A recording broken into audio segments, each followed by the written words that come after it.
來看屏東的恆春哦，這裡有一個民眾拿剩食酒塞車衝入去路邊一間吊車行，這個駕駛死亡。警方調回嘛發現講，這個駕駛酒測超標，目前閣繼續在調查。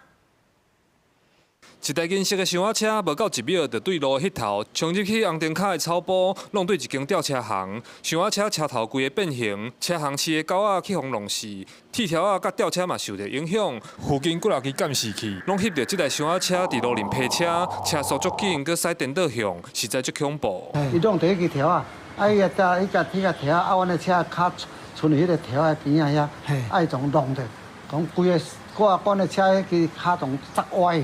哇，是開足緊的哦，迄速度100外的啦，100外，啊，講食酒呢，食酒迄酒駕。代志發生佇23半暝3點外，恆春的恆公路和寬城北路，57歲姓徐的查甫駕駛送病院了後死亡。警方委託病院對駕駛做抽血檢驗，才發現是食酒塞車，血液的酒精濃度達到0.2%，已經比公共危險罪0.05%懸要5倍，好佳在無去弄到人。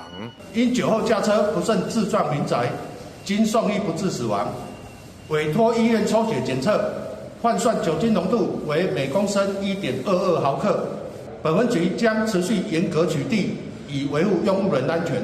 吊車行頭家講，好弄到的吊車車拄仔歪去，連鐵條估算維修的費用大約要20萬。警方提測食酒會影響大腦，造成賽車判斷出問題，甚至造成事故。車民眾若有啉酒，千萬唔通賽車。記者柯明哲，屏東報道。